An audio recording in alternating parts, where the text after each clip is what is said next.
जी। जब हम लोग चुनाव का दौर चल रहा था तो हम लोगों ने जब बाज़ाब्ता प्रेस कॉन्फ्रेंस किया था, उस प्रेस कॉन्फ्रेंस में ही हम लोगों ने ये कहा था कि जिस तरीके से पार्टी के अंदर के लोगों को दरकिनार किया गया, बाहर के लोगों को बुला के टिकट दिया गया, तो कहीं न कहीं इसमें कोई लंबा खेल हुआ है। जी।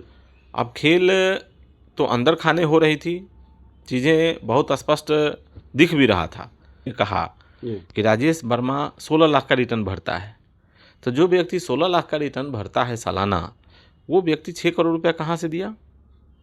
बाकी 4 करोड़ रुपये और कहाँ से देगा या दिया?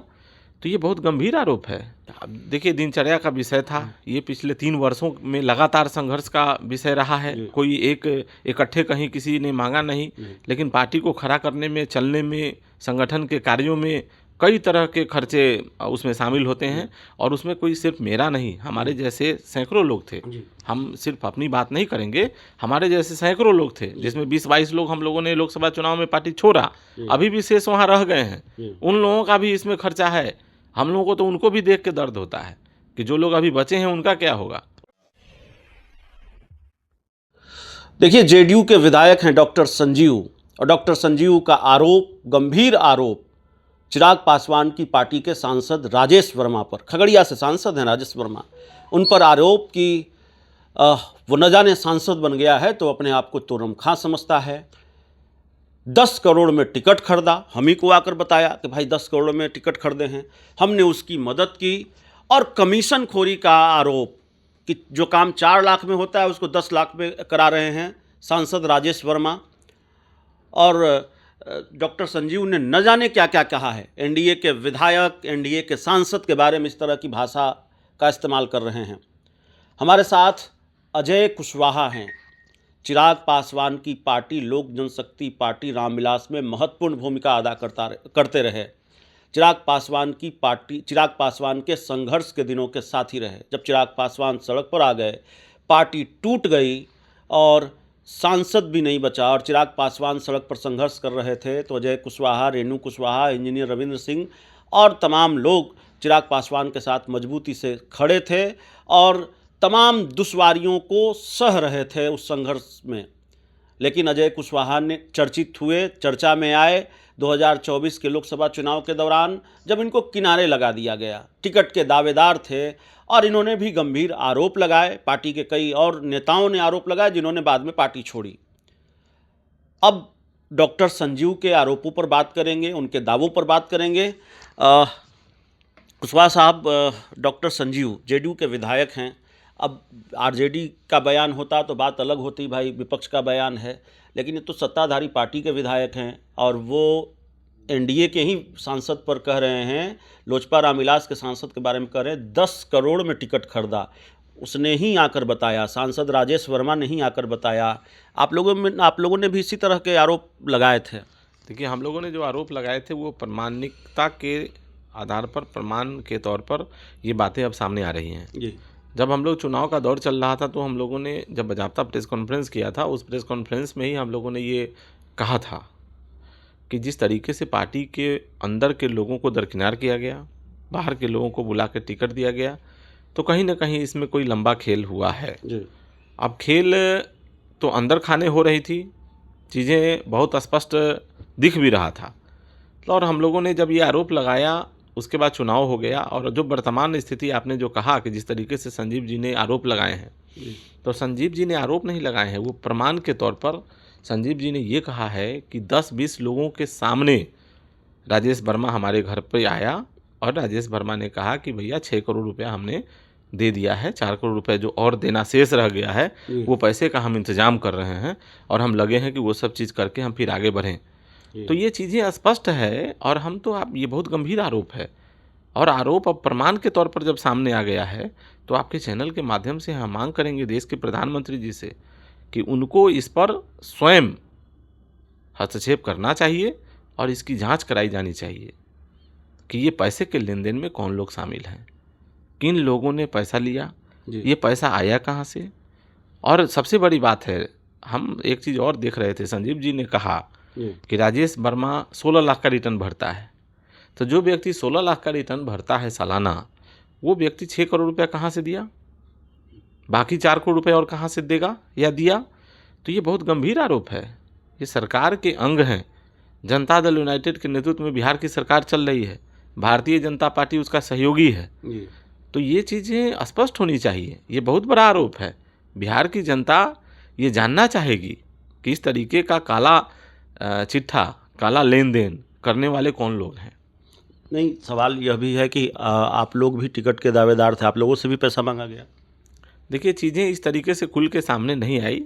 हो सकता है कि मांगने वाले लोगों को ये लग रहा होगा कि इन लोगों का तो पहले ही इतना दोहन हो गया है, पार्टी को खड़ा करने में हम लोगों ने जितना समय दिया, पैसा लगाया, वो सब लोगों को पता है। तो पार्टी के अंदर आंकड़ा बता पाएंगे खड़ा करने में कितना पैसा आपने खर्च कर दिया? नहीं, अब देखिए, दिनचर्या का विषय था ये। पिछले 3 वर्षों में लगातार संघर्ष का विषय रहा है। कोई एक इकट्ठे कहीं किसी ने मांगा नहीं, लेकिन पार्टी को खड़ा करने में, चलने में, संगठन के कार्यों में कई तरह के खर्चे उसमें शामिल होते हैं। और उसमें कोई सिर्फ मेरा नहीं, हमारे जैसे सैकड़ों लोग थे। हम सिर्फ अपनी बात नहीं करेंगे, हमारे जैसे सैकड़ों लोग थे, जिसमें 20-22 लोग हम लोगों ने लोकसभा चुनाव में पार्टी छोड़ा, अभी भी शेष वहाँ रह गए हैं। उन लोगों का भी इसमें खर्चा है। हम लोगों को तो उनको भी देख के दर्द होता है कि जो लोग अभी बचे हैं उनका क्या होगा। और लोग छोड़ेंगे? अब एक समय आएगा, वो भी समय बहुत नज़दीक है, उसमें भी अब लंबा समय नहीं आना।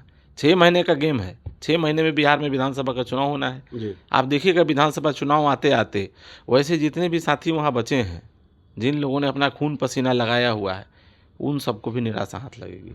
वो तो कहते हैं कि 100 में 100 का स्ट्राइक रेट हमारा है। स्ट्राइक रेट के हिसाब से ही सीटें वो मांगेंगे। 100 में 100 का स्ट्राइक रेट है ये है। 100 में 100 जहाँ मिलता है जीतते हैं, 100 में 100 हारते हैं। अब तो 100 में 100 हारने का स्ट्राइक रेट खड़ा हो गया।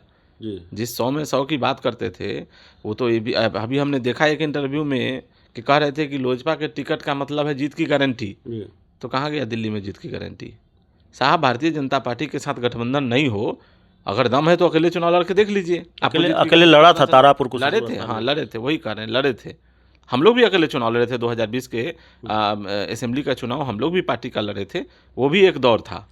और उसके बाद जब उपचुनाव में आप लड़े, वो भी एक दौर था। और आज आप कह रहे हैं कि हमारा स्ट्राइक रेट 100 में 100 रहता है, तो हारने का भी 100 में 100 आ गया। मैं देख रहा था 2020 का विधानसभा चुनाव, जिस सीट से आप लड़े थे, शायद दूसरे नंबर पर आप रहे थे। नहीं, नंबर तो तीसरा था। नंबर पर 33,351 मत मुझे मिला। और वैशाली जिला में टोटल 6 विधानसभा सीट पे लोजपा चुनाव लड़ी थी, और 6 में सबसे ज़्यादा मत हमारे वैशाली की जनता ने आशीर्वाद के रूप में मुझे दिया था।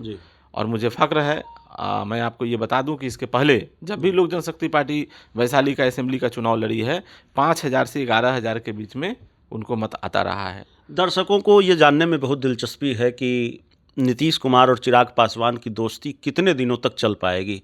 पहले तो नीतीश कुमार को लेकर जाने क्या क्या कहा उन्होंने, अब तो गुलदस्ता लेकर नीतीश कुमार के घर जा रहे हैं। सब कुछ ठीक हो गया है, ये क्षणिक दोस्ती है, आगे खेल फिर वही 2020 वाला होगा?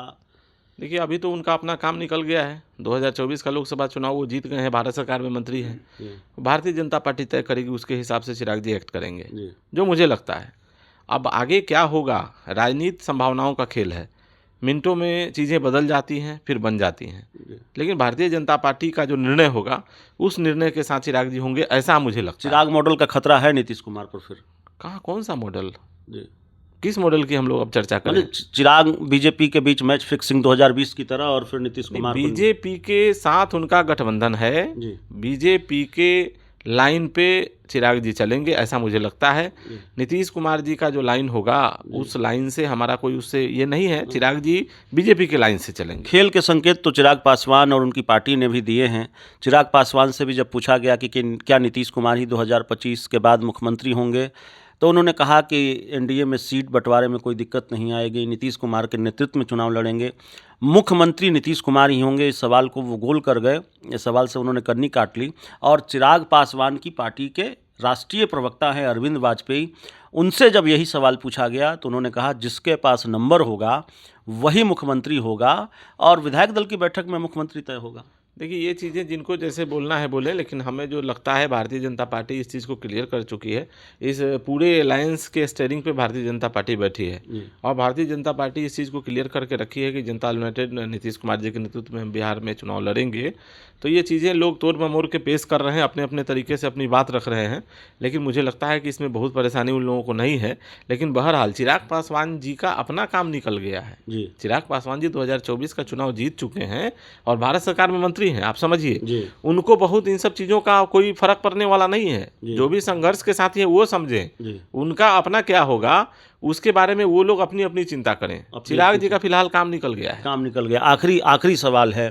देखिए, सवाल यह है कि आप तो विधानसभा का चुनाव लड़ेंगे, जब जाहिर है 33,000 वोट और जो पार्टी अकेले चुनाव लड़ रही थी उसके बावजूद आपने अच्छा प्रदर्शन किया वैशाली में। किस पार्टी के टिकट पर चुनाव देखिए, लड़ेंगे? पहले तो आपको हम ये क्लियर करें, चुनाव हमारा लड़ना तय है, क्योंकि जनता इसके लिए सर्वोपरि है, सबसे ऊपर है। जी। जनता का असीम प्यार है, जी जनता का असीम आशीर्वाद मेरे पूरा साथ है। वक्त दे रहे हैं आप वैशाली और में। लगातार आप देखिएगा, वैशाली में कभी आइए, आप जब जाएंगे आप लोगों से चर्चा करेंगे तो आज़ादी के बाद वैशाली को जिस तरीके से विकसित होना चाहिए था या वैशाली का विकास होना चाहिए था, उस तरीके से वैशाली में आपको कहीं कुछ दिखेगा नहीं। जी वैशाली एक बहुत ही गौरवशाली जगह है जी और इस बिहार में जिस तरीके से पर्यटन के क्षेत्र में वैशाली का विकास होना चाहिए था, जिस तरीके से गया में पर्यटन का विकास हुआ है, राजगीर में पर्यटन का विकास हुआ, नालंदा जिले में हुआ, उसका चौथाई भी वैशाली में नहीं है। जो चूड़ा दही का भोज था, पूर्व केंद्रीय मंत्री पशुपति पारस के घर पर लालू प्रसाद भी गए और आप भी गए, रेणु कुशवाहा भी गए, इंजीनियर रविंद्र सिंह भी गए और वहाँ से फिर ये चर्चा शुरू हुई कि क्या पशुपति पारस की पार्टी के टिकट पर लड़ेंगे, उनके साथ जाएंगे या आरजेडी के साथ जाएंगे। हमने ये सवाल पूछा पशुपति पारस से, उनसे हमारी बातचीत हुई। उन्होंने कहा कि हम बिल्कुल चाहेंगे कि वो हमारी पार्टी के टिकट पर लड़ें, संभावना बनी तो बिल्कुल वो चुनाव लड़ेंगे हमारी पार्टी के टिकट पर। देखिए, हमारे उनसे व्यक्तिगत रिश्ते हैं। हम 2015 का विधान परिषद चुनाव लोजपा की लोक जनशक्ति पार्टी से मैं लड़ा, वैशाली जिले का, जो एनडीए के गठबंधन का मैं प्रत्याशी था, उसमें पशुपति पारस जी की भूमिका थी।